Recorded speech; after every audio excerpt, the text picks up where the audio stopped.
అపర్ణ. ఈరోజు అయితే నేను చికెన్ కర్రీ చేస్తున్నానండి. గ్రేవీ తోటి చాలా టేస్టీగా. దానికి కావాల్సినవి ఏంటో చూపిస్తాను, చూసేయండి. ఇదిగోండి ఆయిల్, పసుపు, కారం, సాల్ట్, ధనియా పౌడర్, గరం మసాలా, ఇవి ఆనియన్స్ అను పచ్చిమిర్చి పేస్ట్ అండి.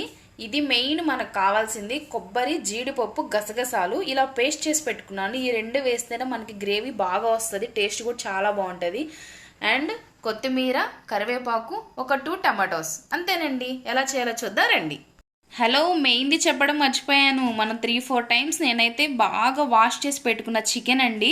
పసుపు, సాల్ట్ వేసి నీట్గా కడిగేసి ఇలా పెట్టుకున్నాను. ఇప్పుడు దీంతో మనం కర్రీ చేద్దాం. ముందుగా ఒక గిన్నె పెట్టుకొని సరిపోను ఆయిల్ వేసుకోవాలి. నాన్ వెజ్కి ఆయిల్ ఎక్కువే ఉండాలండి, మర్చిపోకుండా ఆయిల్ మాత్రం ఎక్కువే వేసుకోండి. నేనైతే 2 కప్స్ ఆయిల్ వేస్తున్నాను. ఫ్రెండ్స్, ఆయిల్ అయితే హీట్ అయింది. మనం ముందుగా రెడీ చేసి పెట్టుకున్న ఇది పచ్చిమిర్చి ఆనియన్ పేస్ట్ అండి, ఇది వేసుకోవాలి.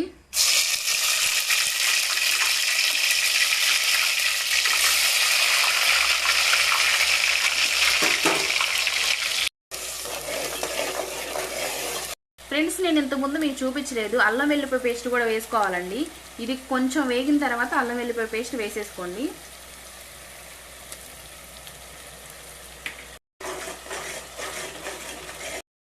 ఫ్రెండ్స్, ఇది బ్రౌన్ కలర్ వచ్చేంత వరకు వేయించుకోండి. అలా వేయిస్తేనే టేస్ట్ బాగుంటుంది, పచ్చిగా మాత్రం తీసేయొద్దు. ఫ్రెండ్స్, ఇప్పుడు ఇది బ్రౌన్ కలర్ వచ్చింది. తర్వాత ఇదిగోండి, ముందుగా మనం శుభ్రం చేసి పెట్టుకున్న చికెన్ వేసుకోవాలి. ఫ్రెండ్స్, ఇప్పుడు కొంచెం పసుపు వేసుకుందాం. తర్వాత ఇదిగోండి, కల్లుప్పు వేసుకోండి. ఫ్రెండ్స్, ఇది ఉడకడానికి బాగుంటుంది. ఇప్పుడు ఒకసారి కదిపి మూత పెట్టేసుకోండి. మధ్య మధ్యలో తిప్పుకుంటా ఉండండి. మూత పెట్టిన తర్వాత 5 మినిట్స్కి ఒకసారి తిప్పుతూ ఉండండి. ఫ్రెండ్స్, ఇది ముక్క బాగా ఉడికి ఆయిల్ పైకి వచ్చేంత వరకు ఉడికించుకోండి. ఈలోపు మధ్య మధ్యలో తీసి కదుపుతూ ఉండండి. ఫ్రెండ్స్, ఇదిగోండి, ఇలా ఆయిల్ పైకి వచ్చిన తర్వాత టమాటోస్ వేసుకోండి. ఇప్పుడు ఇది వేసాక కూడా మగ్గాలండి ఒక 10 మినిట్స్ వరకు.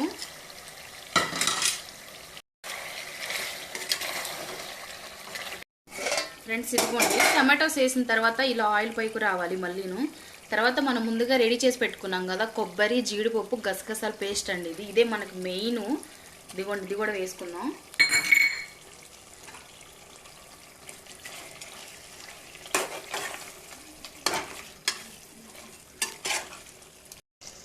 ఇప్పుడు ఇదిగోండి, కొంచెం ధనియా పౌడర్,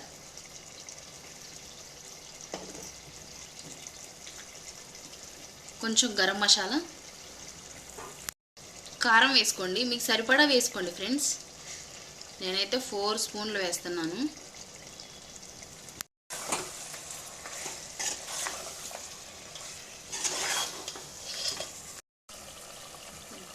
ఫ్రెండ్స్, ఆయిల్ ఇలా పైకి వచ్చిన తర్వాత ఇదిగోండి కరివేపాకు, మనం ముందుగా కట్ చేసి పెట్టుకున్న కొత్తిమీరను కూడా వేసుకోండి లాస్ట్గా. అంతే ఫ్రెండ్స్, ఎంతో టేస్టీగా ఉండే చికెన్ గ్రేవీ కర్రీ రెడీ అయిపోయింది. చూసారా? ఇదిగోండి, గ్రేవీగా చూసారా? ఇట్లా ఉంటేనే బాగుంటుంది కర్రీ. ఒక 5 మినిట్స్ ఆపి స్టవ్ కట్టేసుకోండి. ఇంకా సర్వ్ చేసుకుంటే గుమ్మగుమ్మలాడిపోయే ఎంతో టేస్టీగా ఉండే కర్రీ రెడీ అండి, చికెన్ కర్రీ.